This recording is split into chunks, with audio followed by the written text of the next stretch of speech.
friends, I'm Erin, and this is Erin Go Live. I have a very different video for you today. First of all, trigger warnings for substance abuse, for alcohol, for anything related to that. If that's triggering for you, this is not the video for you. So in this video, I'm not talking about books. I'm not talking about an adventure. I'm getting real and talking about my overuse of alcohol recently. Initially, I actually filmed this video as part of a vlog, and I'm refilming this because I was buzzed while I filmed that. So I am now sober, hydrated, and thinking much more clearly. But I still thought I want to make this video for just for being real, for accountability's sake, and maybe somebody else, kind of needs to hear this, or needs to hear that they're not alone. So I have used alcohol in the past I would say I've never abused alcohol, but I have used alcohol. So I was definitely a drunk in my early 20s.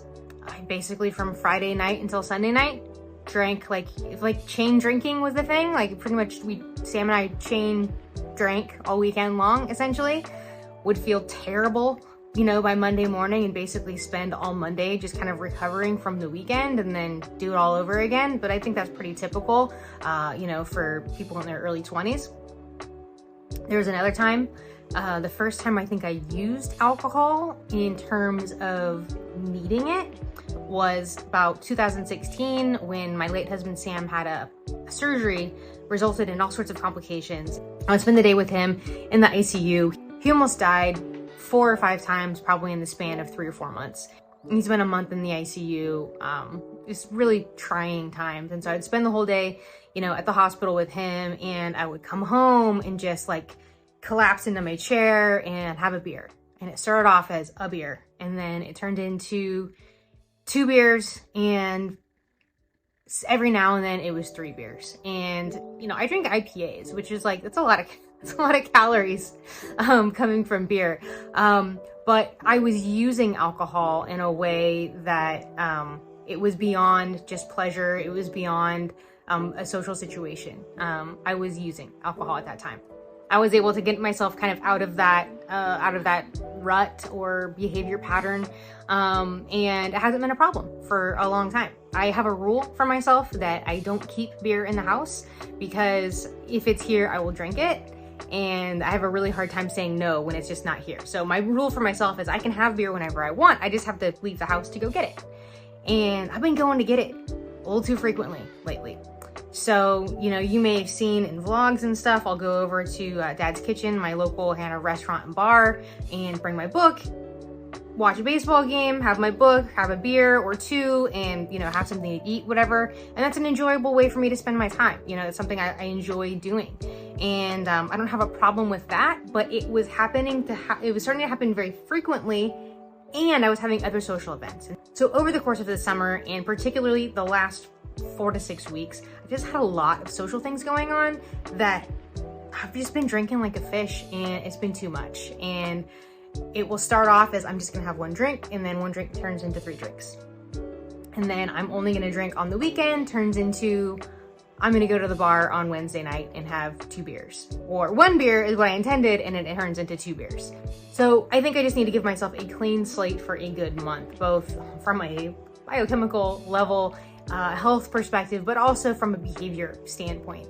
So I'm committing to dry September. After Labor Day, I'm going away Labor Day weekend. It's kind of gonna be my last hurrah, and I won't be getting drunk or anything like that, but there will be alcohol involved. But essentially, after Labor Day weekend, the rest of September is going to be dry. What I do after that, I don't know. I do know that I have an event coming up just the first week of September that there's going to be alcohol present. Normally, it would be something that I would be drinking at, because it's going to be with friends and in a social environment. But I am setting the boundary, and I have told people who are attending the event I'm not going to be drinking. And so that is the intention that I am setting. Why this is important to me is because I'm kind of acting out of alignment with my goals. And, we make goals and plans based on the things that we truly want, right? I want to have good health. I want to have a healthy and good-looking physique. And drinking as frequently I have been, does not align with either of those goals, honestly. I came up with this adage many years ago when I was doing endurance sports and going to college and all this stuff to help me to stick to my plans, to my goals, follow through with what I needed to do in order to get what I need to get done. And it goes, make plans, not choices, execute the plan. And the idea is that we make plans based on what we truly want, right? So think of the beginning of the year, whether it's health goals, fitness goals, financial goals.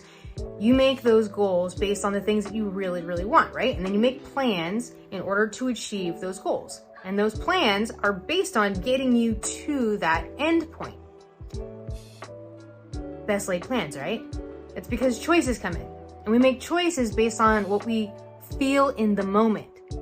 Your goal is to improve your fitness, maybe lose 10 pounds. Your plan is to wake up a half hour early and go for a walk before you go to work.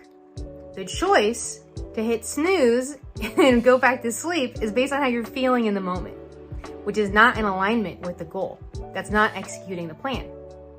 And so my plan based on my goal for September is going to be not to have any alcohol.